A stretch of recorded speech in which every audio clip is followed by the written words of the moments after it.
Good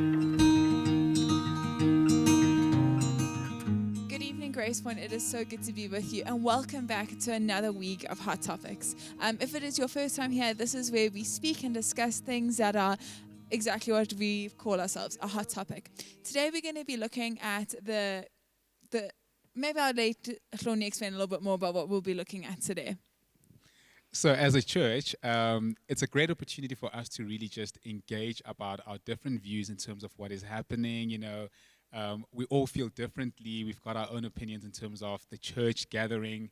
The banning on church gatherings being lifted. And so we're going to be reflecting just to see what it means for us, but also the different opinions, the different views, and how we all feel about it. And it's exciting that we also have Jacqui to join us in today's Hot Topics. And it's actually an exciting opportunity to also show how theological reflection can differ according to age. Oh, boy. Are we going to put that on the spot? You're going to say that we differ theologically because of age. Thank you so much, Lonnie and Rebecca. I feel incredibly old, and you should probably bury me already. So anyway, guys, it's good to be with you. And I think it's probably really special to be able to have this debate around what does it mean when the churches are opening. And I think it's a good debate to have on today, because today is Pentecost Sunday. And really, if we celebrate anything on Pentecost Sunday, we celebrate the birth of the church. And it is kind of, what does that mean? It means that somehow the church was set apart by a different presence. And that presence isn't our own. It's not even our opinions. It's not even our debate. It's not our apologetics. And it's not even our theology. There is a presence other than ourselves that actually begins the life of the church. And so I know tonight we're going to get into a discussion around, well, what does it mean if the church gathers together? And kind of like, I want to start it from a premise to say, I don't believe that the church was ever closed.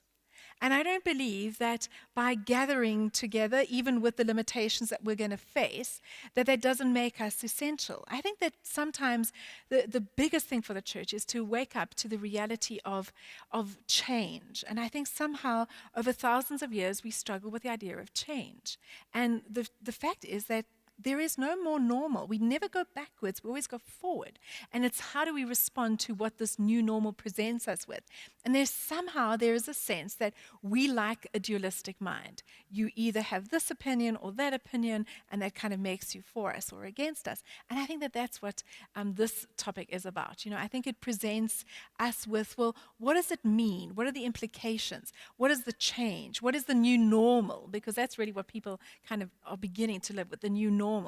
So yes, we will have differences of opinion, and it might not just be age, it might be other stuff, or it might very well be age. So I'm in the hot seat tonight with you on Hot Topics.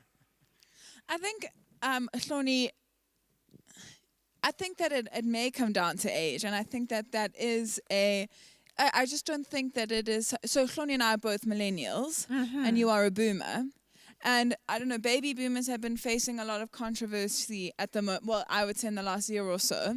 So I think that you're quite woke as a person. Oh, thank you. I was always going to grow up a feminist, liberal, because of you. So I think that you aren't necessarily fall into I don't think it's age as in us versus millennials versus baby boomers or whatever. I don't think that's the issue. I think that the way that we think might be quite different. And definitely our approach to theology. I'm of the belief that the people are the church and the building isn't the church. And I struggle to wrap my head around the hitting the curve, being over the curve in terms of coronavirus. And what if we add to, not Grace Point, the church as a whole, what if we add to the capacity that the hospitals reach, which we've been so carefully trying not to do, and what if we unintentionally already we put more strain on an already strained system? I kind of want to I like that, Rebecca, because I think that what you raise is what if we add? And I'm going to kind of put this out there, and it's probably even in itself contentious. We've looked globally. We know that in parts of Asia, in parts of Korea, we know that in parts of Europe, in parts of America, we know all over the world, we have statistics that have shown that the gathered church has added to this pandemic. Absolutely no doubt about that. And I think that you're right. It would be foolish not to imagine that the church gathering would not add to that. There's a wonderful saying. Before I went into ministry, I studied law, and you learn this term early in law called on a balance of probabilities. So you have to look at, is that possible that people will be infected by the virus if they come to church? And on a balance of probabilities, it is very probable that that could happen. Now, that is not desirable. That is not something that anybody wants. And definitely, even if you take like super duper care, and we have a great site, and obviously we have a unique opportunity that we're in a very privileged environment, and we'll easily be able to kind of get Grace Point to a place where the risk is eliminated. But the fact remains, it will not completely be eliminated. And that is the reality. And I suppose the facts, I mean, we've seen this counter-infection between priests and between ministers, and we know that people have been infected at funerals. And so somehow, I think the biggest thing is our being, my humanity, actually infects your humanity. And I think that that's where the struggle is. I think the struggle is actually how we actually affect and infect one another. And it's almost like, what is the first thing you do when you have to go for a corona test? You try and figure out how you could have actually got that virus when you've been exposed to it and who you can blame. And so there's a sense that on a macro scale, that is such a deep pain that we carry. Because the truth is, this virus is infected person to person. We are actually dangerous to one another. And that is the reality. I'm not saying it in a way that is glib. I'm not saying it in a way that is just fobs it off. I'm saying it in a way that is what's so devastating about this pandemic. And it's not going to change. Like, my sister's son has it at the moment. It's not like it's out there. It's real. They don't know where he got it. And it's like, getting this pandemic is going to be devastating. It is horrible, and it's kind of, just because we see ourselves as essential doesn't mean that we are above the law, the rules, whatever the case may be. It's like, how do we carry our humanity in a very fragile way? Because that's really what this pandemic is teaching us. But my struggle with it, this yesterday after the president spoke for 2 hours, I kind of struggled. I stopped doing everything I was doing.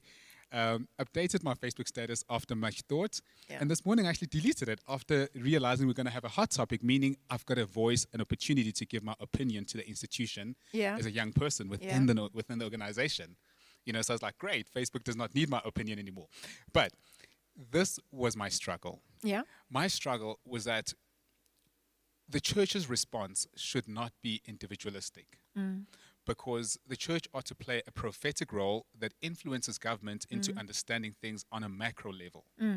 Now, as a family, we've been able to adapt. Yeah. The lockdown has been of great benefit. It has given us an opportunity to adapt. As a church in the northern suburbs, as many other churches, we were able to adapt. The lockdown has given us a great opportunity. But what I've been deeply struggling with is, how do we look past our privilege as individuals and say, this is the stance that the church must assume, and be a prophetic voice that directs government in a direction, that points government in a direction that will be of benefit to the entire community? Because I think of the many churches where there is no chance they'll be able to put up the required stuff in order to comply to the regulations. And that's where I am still struggling as a young person. And you're absolutely right, Cloney. You're absolutely right, because, I don't know, one of the things that, just the logistics of putting up this stuff, okay, is actually going to create havoc, and it's also going to require resources. And like in places often where churches are impoverished and have absolutely no access to resources, to spend resources on money you don't have just so that you can open. And I think that I suppose we're looking for the essence, all right? What is the purpose of the church? what does it mean? How do we define the church? Is it about gathering together? Why do we need to gather together? Just think about today, okay? Think about today. Today is Pentecost Sunday, all right? What is the one thing we read about? They gathered together. You know, it's like, I think that sometimes even from a place of privilege, okay, we can project ourselves into that situation. I think that part of what we need to do is we need to listen to everybody. You know, just because we are in a place of privilege and we foresee the impact that this could make for churches that are not necessarily in a place of privilege, you know, we might actually get it wrong. You know, for many churches, they actually only have 50 or less people that actually worship there. You know, actually, many churches gather in outside, and so the risk is eliminated drastically when you're outside. You know, so I always think to myself that part of what this decision has shifted us into is to, well, what now emerges? You know, it's like, as you know, one of the things that's been hard about this pandemic is that it's a gear change all the time. You know, you make the adjustments all the time. You make the shifts all the time. And I do not believe that I do not have a voice that speaks for the whole church. You know, I don't have a voice that speaks for other communities. Right now, I have a voice that speaks for Grace Point, and I want to speak really responsibly from that position. I have a voice that actually is trying to figure out what this means for me theologically. You know, one of the things that I'm looking at is, what is the idea of legitimacy for the church? You know, where are we legitimate? Are we legitimate because we have constitutions that are legitimate? Are we legitimate because our theology is legitimate? Or are we only really legitimate in practical ways of how we reach out? You know, so for me, there's so many issues here. There's the issue of human life, and never must that be tampered with. You know, and kind of this is going to be 2 steps forward, 3 steps back, 2 steps forward, 3 steps back. So this is going to be an ebb and a flow, you know, and it's let's hear the opinion. That's what I love about millennials. Actually, I love that about the platforms of social media. And I caught your social media post before you deleted that. And it's just kind of, let's have it out there, because when the debate is there, it kind of, it actually diffuses division, you know, and it's like, it's okay to have different views, you know.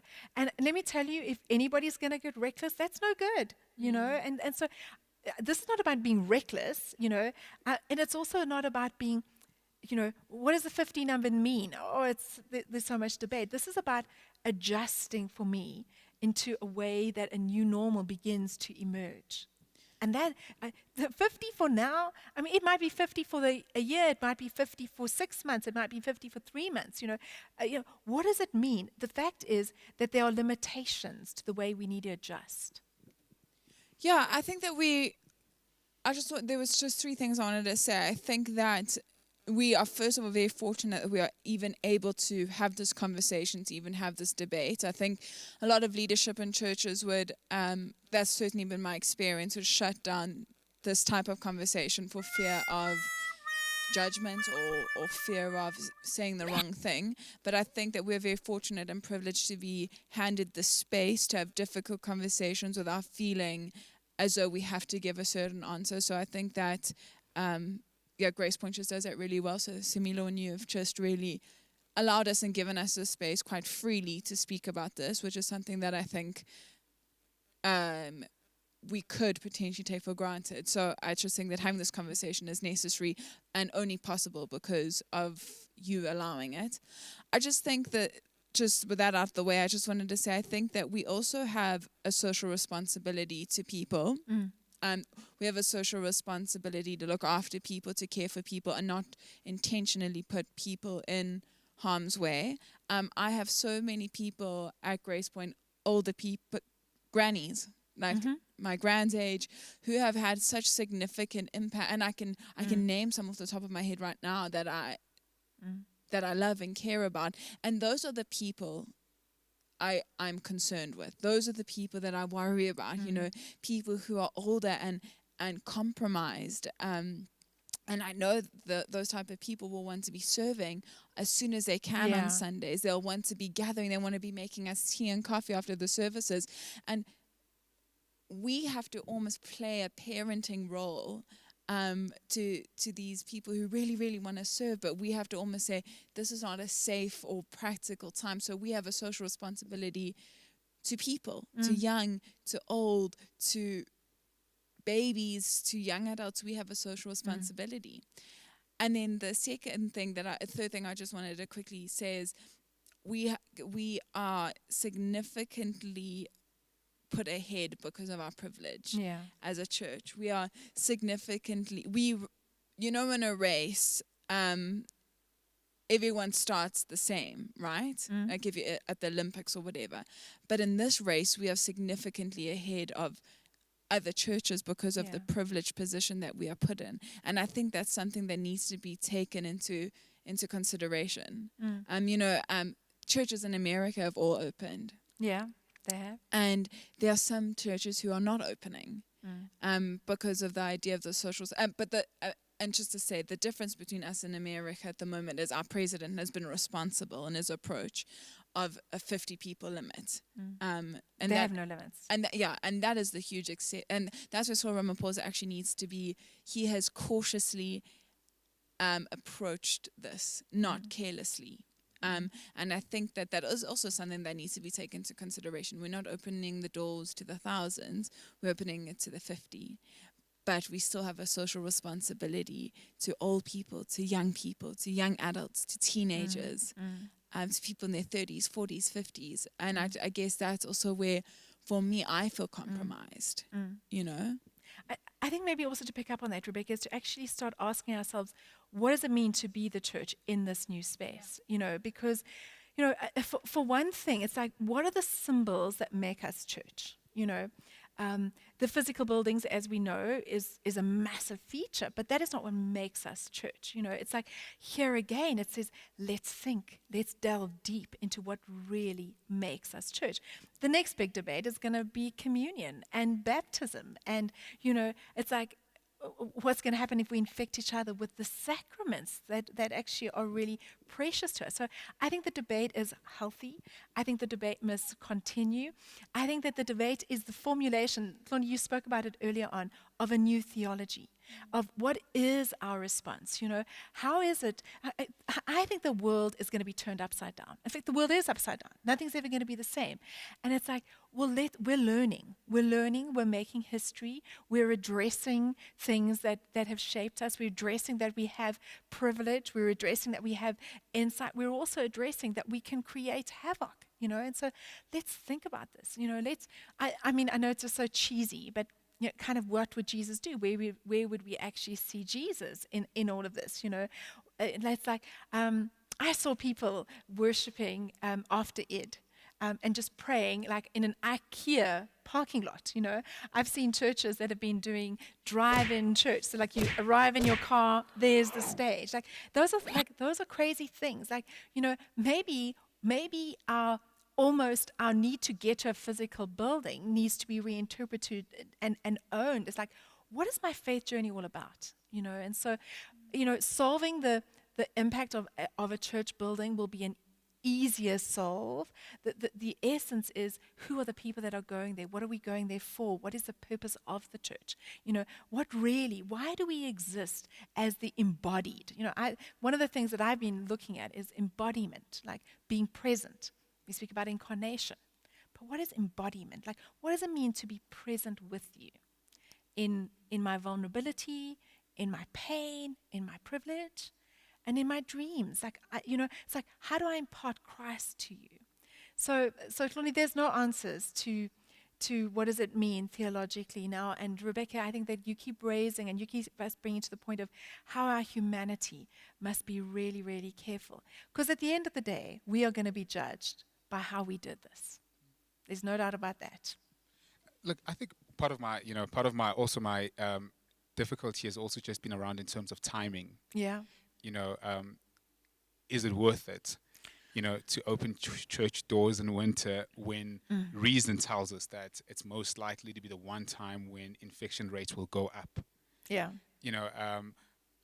I went to my cousin's child passed on last week. Went to a funeral. I think it was 2 weeks back, we had the funeral and the regulation and all of that. It is so difficult to Yeah. be around people who are weeping Yeah. and not embrace them. Yeah. It is in our human nature to want to respond, and where I find myself struggling the most, today is Pentecost. Pentecost is about a outpouring of a spirit, of the Holy Spirit, that connects us to God, and in that connection with God, we become one with one another. And in that oneness with one another, I think my biggest challenge and my homework going forward as a Christian is, how do I think Richard Rohr spoke about it a couple of weeks back, where the devotion spoke about moving from where we are into a place of solidarity with those who are in the margins. Yeah. And how do I acknowledge those who are lesser privileged in the margins, and Yeah. acknowledge that, okay, cool, I moved from this premise, this is where I am. Yeah. Yeah. But how do I affect virtue ethics in such a way that I'm in solidarity with those who are in the margins, and I become a prophetic voice that speaks into the different, I think that's more my homework, and that's more my struggle and my work going forward as a Christian. You spoke about like Pentecost, and the thing is that, I mean, everything around Jesus, everything around him was just chaotic, and he ascends, and I've been thinking, I told you, I've been talking about embodiment. He ascends in his brokenness. It's his broken body that ascends, and he kind of connects heaven and earth, and earth. So, incarnation is about connecting heaven with earth, and for me, ascension is connecting earth with heaven. And so the Holy Spirit just kind of brings a fire into that presence. And just like, you were speaking, I was just thinking to myself, we actually need a fire to burn us as a church, to burn us. So who knows, just because the churches are going to be open today, maybe we won't be open in 2 weeks' time, The thing is that we don't know what the impact of this is going to be. But we definitely know we need a fire of God's presence, because somehow when the fire comes, it actually, it burns us, it sets us ablaze. It allows us to ask all the necessary questions. And that for once we can say, we don't have all the answers. The church always positions itself, even from a theological perspective. I have the answers and it's said. Let me tell you something. We're cooking clueless. One day we're deciding to have meetings. Oh, no, we're not. Oh, the next day we are. It's like, actually, we don't know. The truth is, we don't know. We don't know what's coming tomorrow. We don't know what's coming in the next day. And quite frankly, it's okay. I think that one of the things that Jesus actually sits with his disciples is, I want you to wait because something else is coming. And I want to end today with what I started. It's not about what we know. It's not about how we position ourselves theologically from whatever position of power or of knowing, or quite frankly, there's so many elements even about this 50 worship that I don't understand. It is gigantic. I know that producing Grace Point on a Sunday, mainly to an online service, is going to be beneficial to this particular community, because we'll be able to produce the service as a service and have it out there. And that, for me, it will feel live, although it is not live. But that doesn't mean that deals with all the answers around what it means to worship. We know less than what we know less than what we don't know. There's so much we don't know. And that's what this time is about. It's we don't have the answers. We're walking this journey blindly. And I'm going to end with Paul. It's in his being blinded on his road to Damascus that he begins to discover God's presence. So it's like it is a blinding that will basically bring revelation later, Yeah, so I think that this conversation is obviously can't all get wrapped up in 25 minutes. And I just thank you guys for being honest and having your opinions. And I think just on what you said, I think that none of us do have the answers. There's no manual, there's no how-to, none of us really know what we're doing. We are operating blindly, but the good thing is that God knows what's up. So we are like in prayer with each other. We are in conversation with each other, which I think is exactly what is needed. Despite differing opinions, different ages, different times in which we were born, millennial or boomers or Gen Zs, we all are loved by God, which is good. So thank you so much for joining us for Hot Topics tonight. We hope that you enjoyed it. Like we've said before, we don't want this just to be a conversation between the three of us, but we want you to be involved. We want to know your opinion. So either DM either one of us or say something in the comments, and we can't wait to continue having this conversation next week Tuesday at our Hot Topics Bible study. Cheers, everyone. Bye.